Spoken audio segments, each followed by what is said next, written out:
తిరుపతిలో Vega jewellers exhibition and sale. Hiranya bridal collection grand launch July 4th, 5th, Hotel Kansas, Tirupati.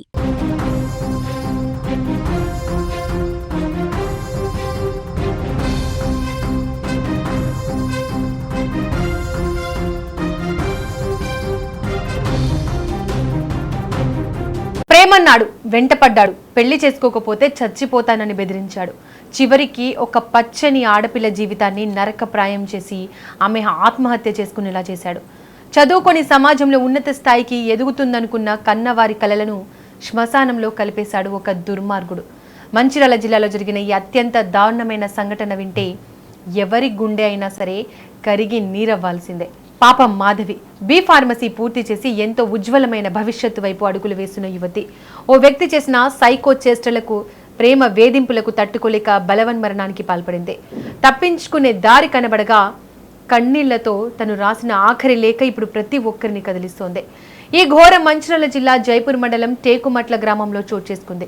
స్థానికులు, పోలీసులు తెలిపిన వివరాల ప్రకారం గ్రామానికి చెందిన గోషిక బాలేష్, రాజేశ్వరి దంపతులకు 4 కుమార్తెలు, 1 కుమారుడు ఉన్నారు. వారి 4వ సంతానమే ఈ మాధవి.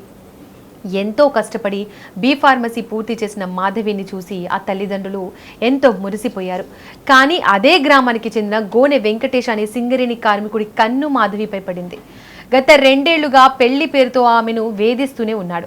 మాధవి ఇష్టం లేదని చెబుతున్నా వినకుండా రోజు సైకోలా ప్రవర్తించేవాడు. ఇటీవల అయితే ఏకంగా పురుగుల మందు డబ్బాతో వాళ్ళ ఇంటికెళ్ళి నువ్వు పెళ్లి చేసుకోకపోతే ఇక్కడే తాగి చస్తానంటూ పెద్ద హంగామా సృష్టించాడు.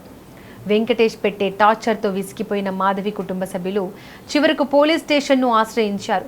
పోలీస్ స్టేషన్లో పెద్ద మనుషుల సమక్షంలో పంచాయతీ కూడా పెట్టించారు.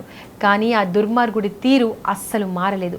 పైగా నువ్వు నన్ను పెళ్లి చేసుకోకపోతే నేను చనిపోతా, నా చావుకు కారణం నువ్వే అవుతావు అంటూ బ్లాక్మెయిల్ పాలిటిక్స్ మొదలుపెట్టాడు. ఇక్కడ దారుణం ఏంటంటే ఆ సైకో గాడిని మందలించి దారిలో పెట్టాల్సిన వెంకటేష్ తల్లి శంకరమ్మ, అక్క శైలజ సైతం వాడి క్రూరత్వానికి వత్తాసు పలికారు. మాధవి ఇంటికెళ్ళి మా వాడికి ఏమైనా అయితే ఊరుకోబోం, మిమ్మల్ని వదిలిపెట్టమంటూ బెదిరింపులకు దిగారు. చదువుకున్న ఆ ఆడపిల్ల చుట్టూ 3 చేరి నరకాన్ని చూపించారు. ఈ నిరంతర బెదిరింపులు తాళలేక మాధవి తీవ్ర మనస్తాపానికి గురైంది. ఇంట్లో నుంచి బయటకు వెళ్తే ఏ గొడవ జరుగుతుందో, తన వల్ల కన్నవారికి ఏ అవమానం జరుగుతుందో అని భయపడింది. ఈ నరకం భరించడం కంటే చావడమే మేలనుకుంది. గత ఆదివారం అర్ధరాత్రి అందరూ నిద్రిస్తున్న వేళ కన్నీరు మున్నీరుగా విలిపిస్తూ నా చావుకు కారణం వెంకటేషే కారణం అంటూ లేఖ రాసి బలవన్మరణానికి పాల్పడింది. తెల్లవారక నిర్జీవంగా వేలాడుతున్న కూతురి శవాన్ని చూసి ఆ తల్లిదండ్రుల గుండెలు పగిలేలా ఏడ్చిన తీరు స్థానికులను కన్నీళ్లు పెట్టించింది. బి ఫార్మసీ చేసిన ఒక ఉన్నత విద్యావంతురాలు ఇలా అర్ధాంతరంగా తనువు చాలించడం తల్లిదండ్రులు తట్టుకోలేకపోతున్నారు. మాధవి కుటుంబ సభ్యుల ఫిర్యాదు మేరకు వెంకటేష్తో పాటు అతడి తల్లి శంకరమ్మ, అక్క శైలజలపై కేసు నమోదు చేశామని ఎస్ఐ భూమేష్ తెలిపారు. అయితే మాధవి చావుకు కారణమైన ఆ 3 కఠినంగా ఉరి తీసేంత వరకు శిక్షించాలంటూ బాధిత కుటుంబీకులు, గ్రామస్తులు జిల్లా కేంద్రంలోని ప్రభుత్వ ఆసుపత్రి ఎదుట భారీ ధర్నా నిర్వహించారు. ప్రేమ పేరుతో ఆడపిల్లల ప్రాణాలు తీసిన ఇలాంటి సైకోలకు చట్టం కఠినమైన శిక్షలు వేయకపోతే రేపు మరో మాధవి బలైపోతోంది. ప్రేమ అనేది ప్రాణం పోసేది కావాలి, కానీ ఇలా ప్రాణాలు తీసేది కాకూడదు అంటూ కొందరు కామెంట్స్ చేస్తున్నారు. మరి మీరేమంటారు? మీ అభిప్రాయాన్ని కామెంట్ చేయండి. మాకని ఇట్లా ఒక వెంకటేష్ అనే వ్యక్తి మాకని మనకు 2 పెద్ద మనుషులను తీసుకొని వచ్చింది, అడిగేయడానికి వచ్చింది సార్. వాళ్ళు 2 పెద్ద మనుషులు, వాళ్ళకి ఇయ్యాలి పెద్ద మనుషులకు చెప్పినాం, మీ కులం వేరు మా కులం వేరు అని చెప్పినాం.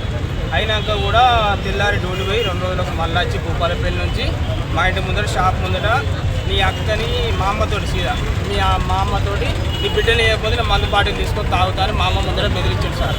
బెదిరించాక నేను మన ఊళ్ళో ఉప సర్పంచ్కి ఉన్న పాత సర్పంచ్కి చెప్పి అన్న ఇట్లా పరిస్థితి అన్న ఒకసారి వచ్చి మీరు ఎప్పుడు మీ ఓడే అని చెప్పించినాక పోలీస్ స్టేషన్ పంపంటే పోలీస్ స్టేషన్ కాదు ఇట్లా మాట్లాడినాక నేనన్నా అన్నాక ఏమైంది, మా అక్క సీదా నేను హైదరాబాద్ పోతాను మాకు వెళ్ళిపోయినాక వీడు ఆటో ఫాలో అయ్యి గోవర్గన్ బస్ స్టాండ్ దాకా అక్కతోటి వెళ్ళిపోయాడు.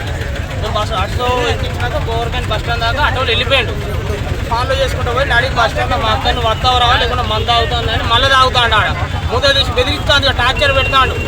ఆ నుంచి వెళ్ళి ఇక నేను ఇంటికాడ దించుతుందా అని బండి ఎక్కించుకొని భూపాలపల్లి తీసుకుపోయినాడు. భూపాలపల్లి తీసుకొని పోయినాక పొద్దున మా అక్క చెప్పిన 4 మా అక్క ఫోన్ చేసింది అని నా సెల్ ఇస్తలేరురా గుంజుకున్నాడు సెల్లు నాకు ఏం చేసిన అర్థం కాదు ఇట్లా వచ్చిన భయానికి కొద్దిగా తీసుకొని వస్తా ఆయన బాధ్యత ఆయన్ని పోలీస్ స్టేషన్ అప్ప చెప్పి మన ఇంటికి మనం పోదాం రా అన్నది పోలీస్ స్టేషన్లో వచ్చిళ్ళు ఇద్దరు మాట్లాడినాం సంతకాలు రా పేరు రాపించిన మీకు సంబంధం లేదు మాకేం సంబంధం లేదు ఎవరికి ఏమైనా మాకు సంబంధం లేదన్నాం వాడిని మా అక్కకు ఫోన్ చేసినా మరి ఏందో మా ఇంటికి ముందర నుంచి 2 సార్లు రౌండ్లు కొట్టిండు మా అక్కకు మరి ఏమైందో మా అక్క సెల్లు ఈ వరకు అది ఫింగర్ ప్రింట్ ఉన్నది మనకు తెలియదు అందులో ఏం స్టోర్ ఉన్నదో మా అక్క నైట్ వాడు తాగుతా అన్నాడుగా ఇప్పుడు కూడా వాడు వచ్చిన తాగవాలి మందు తాగాలి లేకుంటే వాడిని నకప్ప ఇప్పుడు